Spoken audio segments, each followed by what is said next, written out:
Setting yourself up the night before is the secret to waking up and having a great morning. And when you have a great morning, it's easier to have a great day. That's how this builds. And so that's what we're going to talk about. How do you end the day? How do you wind things down and put yourself to bed?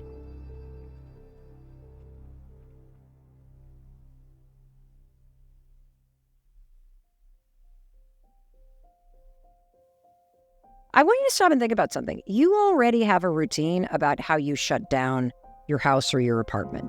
Think about it. Do you ever go to bed and not lock the door? No. Do you go to bed and turn the lights off? Of course you turn the lights off. Do you make sure your pets are where they need to be? Of course you do. Do you shut the refrigerator? Yes, you do. Do you turn off the TV? Of course you do. All of these things that you do to turn off and shut down the house at night. You have a routine about what you physically do in your space or your home. You lock the front door, you turn off the lights, maybe you put your dog in a crate, you brush your teeth, you kiss the kids goodnight, you read them a book, you turn off the television, you put on your PJs. There is this shutting down that you do that is routine. You don't even think about it. And I think about it, it's almost like we're putting the house to bed. It's easy to think about the list of things that you do without even being conscious of it when it comes to your physical environment. What I want to talk to you about today is what are the things that you and I can do to help you do that emotionally and psychologically. And I want to give you one more example for why a routine is so empowering when you get very intentional about it. Have you ever gone to bed, maybe you're feeling sick or you've been up too late or whatever, or your kids come in later and you wake up in the morning and all the lights are on downstairs? It's so disorienting because you're like, wait a minute, why are the lights on? I always turn the lights off. It's so weird when that happens. It feels like something's wrong.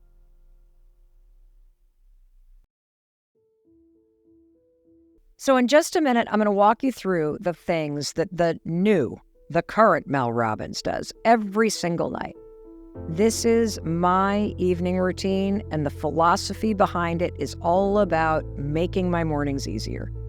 It's all about setting myself up for success and creating a rhythm and a routine and a structure to my evenings that gives me a sense of confidence, that helps me set the Mel Robbins that's waking up tomorrow morning up for success and ease, and that also makes me an amazing sleeper because this routine and the structure of it signals to my subconscious brain that we're winding down here.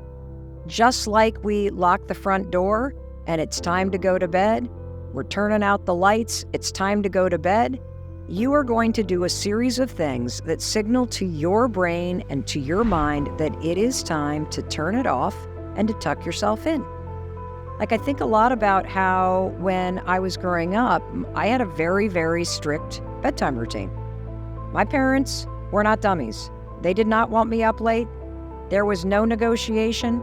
After dinner, we had to go right upstairs and we got into a hot bath. Why? Well, because we were dirty, but also because it makes you kind of drowsy, right? It's sort of like you just do it every night. It's signaling to you, the kid, that, okay, we're in our evening routine now. We're getting into the bedtime routine. And then I'd pull on my little footed PJs and I'd zip them up and we get a little bit of time downstairs to either play or watch one TV show. And then what would we do? We'd be right back upstairs. We'd be getting a bedtime story read to us. And then our parents would tuck us in, kiss us on the forehead or the cheek, and we were going to bed. That bedtime routine became this rhythm that created safety and structure and ease, something you can depend upon. And so I want you to join me in getting serious about your evening routine starting tonight. I want you to embrace the fact that your mornings will be 100 times better if you set yourself up for success starting tonight. Use the 3-2-1 rule. The 3-2-1 rule is very simple. Here it is. 3 hours before bedtime, stop eating and drinking alcohol. 2 hours before bedtime, stop working. And 1 hour before bedtime, shut down the screens. You do the 3-2-1 rule, you're going to get a great night's sleep. And you're not going to be so stressed. I'm going to repeat it one more time. This is the 3-2-1 rule. And it taps into all kinds of research about getting a better night's sleep, about stress, about your mind being able to be calmer so you can get a better night's sleep, and about the impact on screens and blue light on your ability to get a good night's sleep. So here it is. 3 hours before bedtime, you're going to stop eating and drinking alcohol.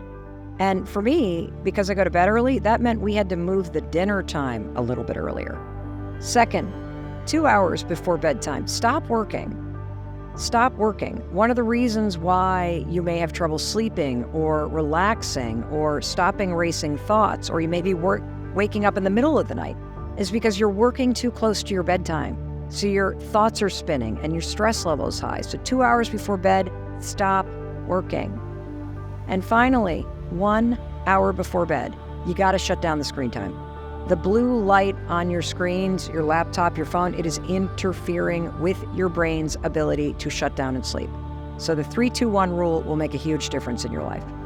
Second, this rule I call, how can you make things easier for yourself? Let me unpack this.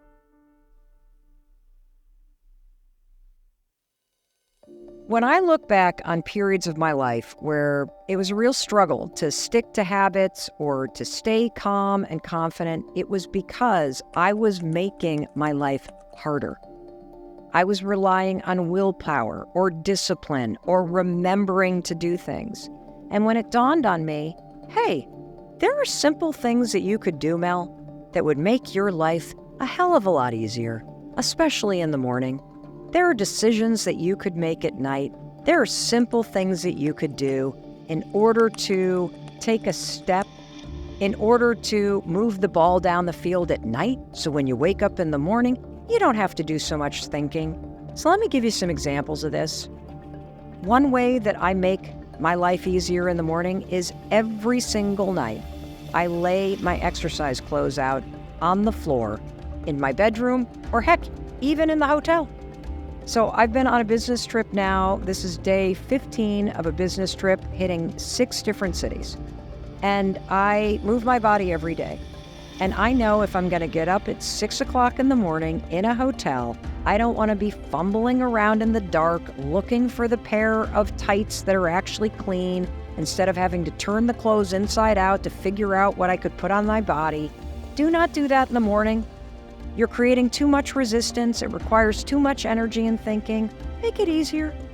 The night before, as you're walking around your hotel room, brushing your teeth, or you're washing your face, or what, just lay your exercise clothes out on the floor. Make it easier. That way they're there for you in the morning. You don't even have to think about it. Isn't that fantastic? And if you've raised kids, how do you make mornings easier with kids? You pack their lunches the night before. You assemble their backpacks by the door.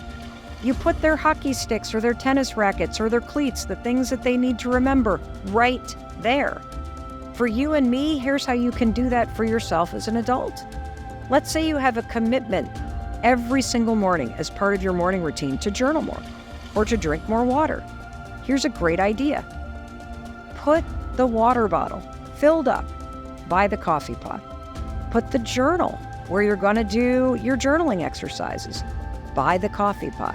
Why? Well, because you're going to make a cup of coffee tomorrow morning. So have it ready there so you don't have to make the cup of coffee and then go, oh, wait a minute, where did I put that journal? Is it in the back? Where's the backpack? No, it's right there. Have your things by the door. Put healthy foods in the front of the fridge. Have a little dish that you always put your car keys in. This make it easier for yourself. Do it the night before. It's all about something called activation energy. When you lay your exercise clothes out, when you put your water bottle by the coffee maker, when you pack lunches the night before, it takes less energy than having to do it when you're stressed out in the morning. You don't even have to think about it. You've set yourself up for success. And that means you're going to be less stressed. And it means the thing that you might blow off, if it's hard in the morning, like exercise, you're more likely to get it done. Why? Because you've made it easier for you. You have supported the new you. How cool is this? This is like a little gift that you're giving yourself. Like when you go to bed at night, you flush the toilet when you use it, right? But why? Because you do not want the mess from last night there to greet you in the morning. So why on earth would you do that in your kitchen? Empty the sink, load the dishwasher, clear off the counters, wipe them down. Why? Well, logic. Tomorrow morning, after you wake up and you go to the bathroom, where's the first place we all go in our apartment or our home? We go to the kitchen. Would you rather see a kitchen that has last night's dishes, pots soaking in the sink, and stuff scattered all over the place from yesterday, all of which is unfinished business from yesterday? Or would you feel more empowered if you walked into the kitchen and the counters were clear and things were organized and there was nothing that you needed to clean up? The answer is obvious. Do not take today's messes into tomorrow. Do not saddle the future you with crap that the you today should be doing tonight. And that's always been a huge thing for me. Because if I walk into the kitchen in the morning and I see a ton of dirty dishes, or I see stuff all over the island, it's a trigger. And my day goes downhill because I'm immediately distracted. I'm immediately feeling like everybody's made. I'm immediately feeling like I should have done this last night. I should have put these dishes.